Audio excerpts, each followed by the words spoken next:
Hey guys, I'm Wayne Caveman Keys, and ever since I was a small boy, I've just loved the bush. From the time I could walk, I was out the backyard, and our backyard, it had brown snakes, red-bellied black snakes, bearded dragons. There was all sorts of animals and a plethora of different frogs and unbelievable species of birds. So back in the day, all the Doonside was mostly all farmland, and I was allowed to walk to the end of my street when I was about 7 years old, and this was the end of my street, so it just couldn't have been any better. A wildlife plethora of amazing animals and exploration. So aged about 7, I come down to this park, and the first time I was here I experienced a Jackie lizard and an eastern brown snake, and as a 7-year-old bumping into an eastern brown, it was just something else. It scared the heck out of me, but it excited me as well. And I've never ever been bitten by an eastern brown, and I've got close plenty of times, so must be doing something right. And I just want to dedicate this program to my lovely dad, who passed away on Christmas Eve this year, and he was everything to me, my mentor, my best mate. He taught me everything about wildlife. I used to come down the park as a 7 or 8 year old, and I'd catch brown snakes, red bellies, beardies. I'd catch anything. And you know what? Our house was like a farm. Dad just couldn't say no. I'd bring home any animal, and we'd just keep the animal in the backyard. The next minute, half the town, all the school, they'd be coming around to visit the backyard and my neighbour's backyard. They had chickens, and they had some other livestock animals as well. So we got known around town as being the wildlife folks, and people used to bring their wildlife over to us. If they found a turtle on the road or something was injured, they'd bring it to us. So I really loved the way that Dad brought us up. It was just special. So come with us today and let's explore this special park. And I want to dedicate this episode and every other episode and adventure to my dad, the inspiration for my wildlife dreams. Okay, let's get out of here and head out to Snake Alley. And Snake Alley is the place that I first seen my first ever brown snake. So let's go, dudes.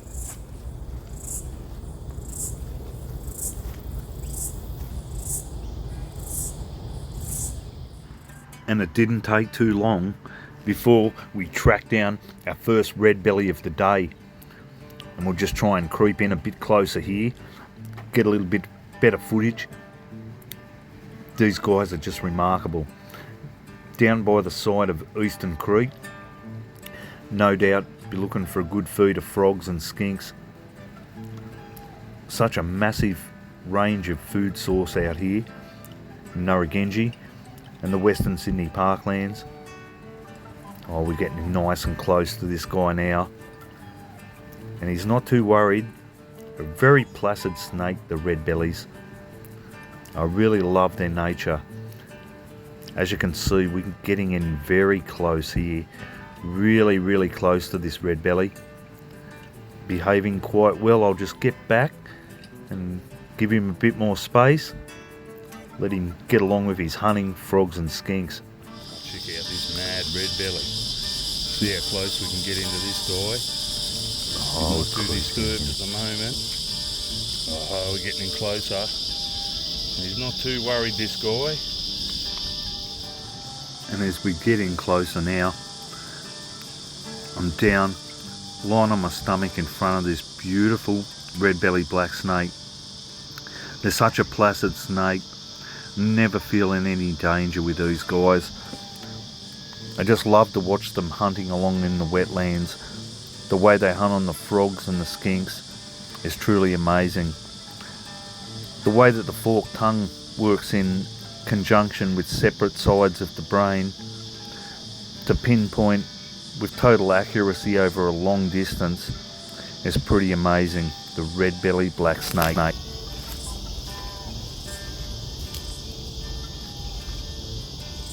Sure, that Pacific bazer's just up here. We've got the beautiful prickly paper barks here, and amazing foliage, quite quickly, as it says. And the paper bark, very interesting. One of the medicinal sort of trees that the indigenous people used. Has antiseptic qualities, which they used to dress their wounds and use it as toilet paper. They even used to use it as blankets to try and keep them warm, and some roofing, some thatched roof, and then they'd cover it over with some harder medium, but that'd keep it quite insulated. So the paper bark, very useful amongst the culture of the indigenous in a lot of years gone by, and a very interesting plant. So yeah, there's many interesting plants out here on the Cumberland, and the Darug people used a lot of these as their medicines, so we'll cover more of that in future programs. For now, we'll get out of here and discover what else we can find in the Cumberland Plains bush.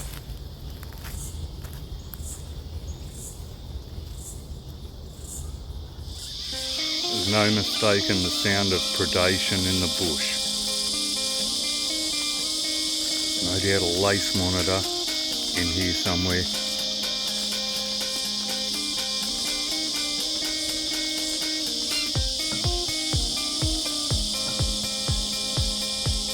Oh, he's down here further. And as we can see here, the lace monitor, even the apex predator of the Cumberland, is attracted to the waterways in the hottest part of the day. You can see him walking along in the shaded areas. Be on the hunt still, plenty of frogs and skinks. Might just go after this bloke, get some more footage on the next stop. The beauty of Eon Creek, amazing. Heard some disturbance in the trees just over here. I think I might have seen a lace monitor, just a juvenile. If I can get through these weeds and tangled up everywhere. Oh, here we go. Lace monitor in the trees. Beautiful. The coloration of this guy. And yeah, we'll just sneak up a bit between the trees. Oh, he's gorgeous. Varanus varius. He's probably only about a year and a half old or something.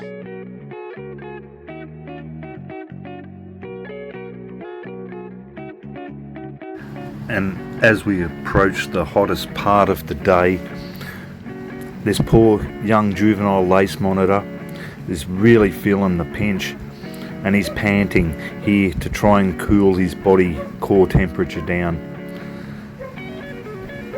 He really should get into the shade.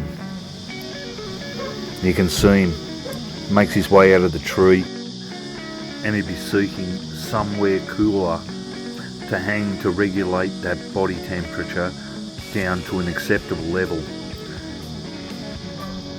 He's definitely in need to cool down, so he'll find his way into the cool section of the bushland here, no doubt, and off he makes his way into the shaded section down by the creek. You can see him there, just making his way along the creek edge in the shaded area, and the birds are giving him a real rough time. Ooh, yeah. I'm walking this local park extensively. There's some sort of a bird up in the tree. You never know what you're going to find. So could be an Oriental dollar bird up in the tree here. And here we have it, an Oriental dollar bird. These are actually a native bird. They spend 6 months here and 6 months over in one of the Southeast Asian countries, or Papua New Guinea, Indonesia. And they're an absolutely gorgeous bird, that green teal on the chest and that purple underneath the chin. And they travel thousands and thousands of kilometres to come out to Australia to breed and to nest, and when the weather starts to cool down they'll head back off overseas. The beautiful Oriental dollar bird, and they're quite a stout bird. They feed on all sorts of insects, and they're quite a voracious hunter, these guys, and they have these little symbols underneath their wings that look like an American dollar, so that's why they're called the dollar bird. So we might head off and find out what we've got on the next stop and leave this beautiful dollar bird to its devices. Pure magic. Gotta love spring and summer on the Cumberland Plains. We're going to take a bit of a walk a bit further down and have a look on all of the pond sections in Nargenji. And the ponds are such a great place to find wildlife, especially at the moment. It's stinking hot. It's probably 40 degrees and it's out near midday. Got a few clouds come over, but sticking to the creek, surely we're going to find more animals on the creek system.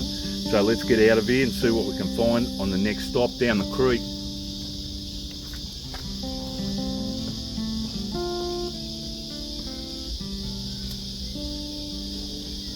Yeah, a bit overcast, but who cares?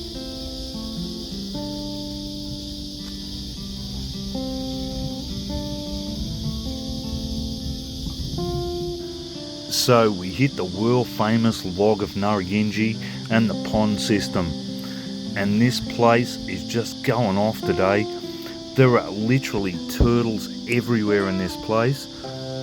Everywhere you look you can see the turtles right on the surface of the water hunting for food, and nearly everywhere we looked there was turtles. They were everywhere, these guys. It was awesome, and I was just having the time of my life watching the amount of these turtles surfacing in this big long pond where the log is. The world famous log of Nargenji comes up with the goods again, and there was a multitude of small guppies and other little fish underneath the water, and I could just see these guys feeding on every little morsel they could get. Amazing. This year I've seen more turtles down at the local Nargenji than I've ever seen before in my life. Growing up here was never this many turtles. It's just amazing to see.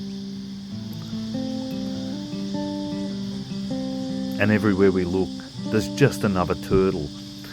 Here's another little head poking up, about to come up and get himself some sun. They love to bask on these logs. Being a cold-blooded animal, they still need to regulate the body temperature. So, you're having a bit of a look around. And he decides he'd like to go for a bit of a swim. He says, "I'll see you on the next stop, caveman." Oh, and here's a Sydney basin short-necked turtle. We've got a smaller eastern long-necked turtle up the top there. Great to see the two species coexisting without any worry. And this bloke heads off to the next stop as well. On the next stop we've got a beautiful young juvenile male eastern water dragon beside the creek. And there's quite a large number of male eastern water dragons and female eastern water dragons, from tiny little chuppa chup head with a little stick body right through to the big massive apex males. And little juvenile, this one, oh, and he's a big male. Large male eastern water dragon. Huge size about this guy, massive head, huge crests. They're one amazing animal, the eastern water dragons, and I've counted about 30 or 40, and I've only surveyed half the park. we've got another beautiful Sydney Basin short-necked turtle. We've moved over to Eon Creek now, along the creek line, part of the shale gravel transition forest. Yeah, we've got a wide number of turtles down at Nargenji.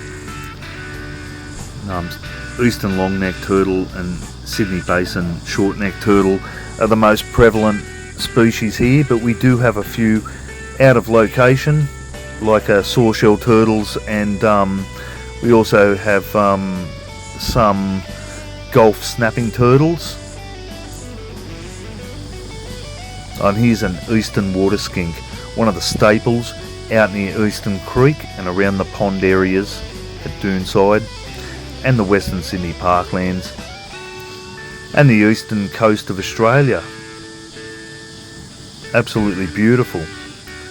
The golden eastern water skink. Used to think these guys were made of 24 karat gold. Oh, here we go. Is another red belly number 3 for the day, and this is just down by Eon Creek. And there's such a large number of these beautiful red belly black snakes down at Eon Creek at Nargenji. Last spring, well, it was actually 2 years ago, I was filming up to 15 red belly black snakes every day, and not each day, but yeah, definitely, as you can see, right near Eon Creek. And he's not too shy. I'm up really close again, real close and personal. They're such a beautiful snake. I put my trust in these guys. I always have. I love these guys. Ever since I've been a little kid, I've been fascinated with snakes. All sorts of reptiles, but snakes just fascinate me. And I can't help just to get in as close as I can and try and be at one with these beautiful animals. So we might leave him to go and hunt some frogs and skinks, and we might go and explore our beautiful local parkland at Nargenji. What an amazing place, spectacular, and everywhere you look in the bush there's just something amazing, like this edible fungi. This is the cauliflower fungi. It's found high up in the gum trees, and when it's white like this, it's good for eating. Just don't want to wait till it goes brown. And here's yet another huge male eastern water dragon down on Eon Creek. As I said before, stick to the creek systems in the middle of the day and you'll definitely get a lot more wildlife. And look at the size of the head and jowls on this guy. He's massive, huge crest, and this is his territory. He's the king in this pond, and nobody messes with this guy. He'd have a range, a harem of females here that he'd breed with. He's definitely one of the most impressive males down in Nargenji Reserve. Almost got a green hue to that body. Absolute tank. Love the eastern water dragons. Oh, beautiful red-bellied black snake. And the call of a young Pacific bazer in the background. Amazing. This place, Nargenji, always turns it on. Oh, seriously, I cannot believe the amount of sacred kingfishers that are down at Nargenji this year. We've always had a good colony of the sacred kingfishers, but this year there's probably another 3 pairs that have migrated back. Look at those gorgeous blue hues in the sun. They're an amazing bird. The coloration of these guys is just spectacular.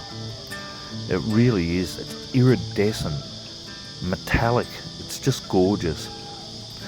And yeah, the amount of these guys, it's increased by probably 500% just in this last year. I've gone all along Eastern Creek system, and it's absolutely littered with these guys here. Ooh, not too friendly, that noisy miner.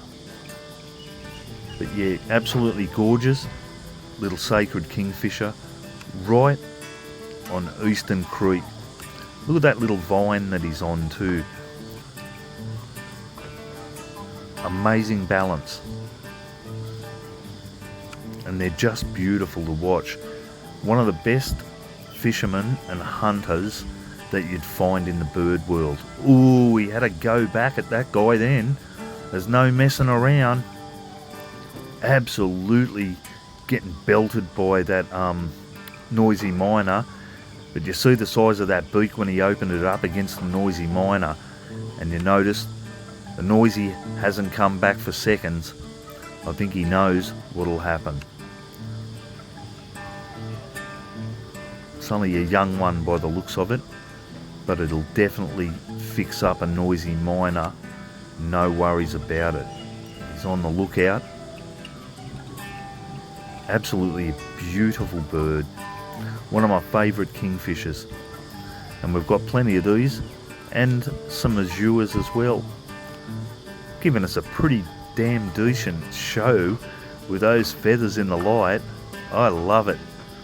What a beautiful, beautiful bird. Okay, we better head off. And can't stop filming this guy. He's just so gorgeous. Okay, let's get out of here. Find out what we've got on the next stop. Truly amazing, this stop.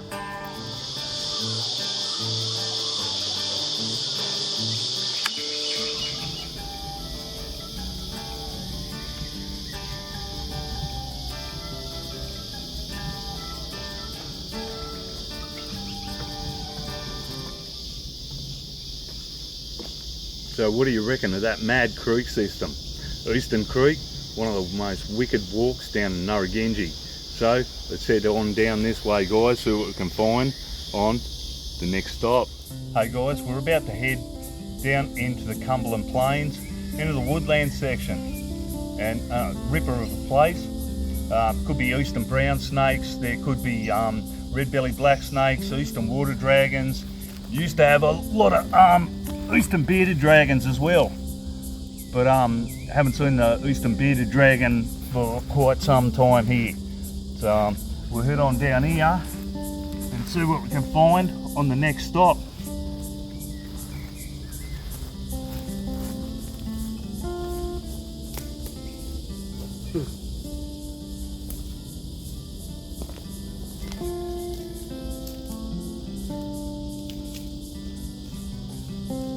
And this is a black wattle tree, or the Acacia Mernseye, and one of the most important trees down here in the Cumberland Plains. And a beautiful old hollow gum tree, and this serves a great purpose. All sorts of possums, birds, reptiles, and even little borers and other insects will get into this and use this for a home. So amazing plant life down here.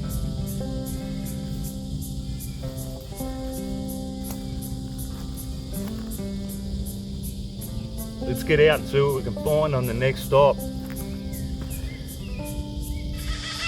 On the next stop, we find the fledgling, juvenile, baby Pacific bazer. And it's very quiet at the moment. You can hear this kookaburra in the background. And now that the mum has chased this kookaburra off, the baby is now crying out for some food. And the mother has to work tirelessly, and it must take so much energy. It's been feeding these 2 chicks. There was 3 chicks, and she has to rotate between all of these chicks to make sure they get enough food. So there could still be 3 chicks. I've only located 2 today, so you can hear her, and that sound echoing across Nargenji is the thing that brought me to this area. The mum won't be far away. And there she is, as usual, getting hassled by the noisy miners. And she's got an eastern dwarf tree frog here, and you could probably see, or hear actually, when she took off, the alarm bells went through the Cumberland Plains. And as the young juvenile bazer waits, the mother approaches with a prize, some food. And off she goes on a quest for more food. And if she can manage to fledge these 2 chicks, it'll be a great effort by the mother. The last few years she hasn't been so successful, so it's great to see. Look at those amazing colours on the young juvenile. You can see all of those markings, like the black stripe down the middle of the head. That'll all go soon, and that chestnut down the chin area and down the chest, that'll all turn to a beautiful blue-grey colour. And the eyes, they'll turn that deep golden, almost like an amber colour. It's just absolutely gorgeous. But for now, it's time to build strength, because even though these guys are one of the apex predators, they themselves suffer from predation, especially at this young age. They're very vulnerable. Hey guys, hope you really enjoyed that show, and we've been from creek to plains, all through the woodlands, the ponds, and then the wetlands. And Nargenji, it's got to be one of the best parks going around. But that said, everywhere in Australia is a wildlife mecca. You just got to get out there and explore the local parks. You just don't know what you'll find on your next stop. So get out there, folks, and enjoy on your next stop.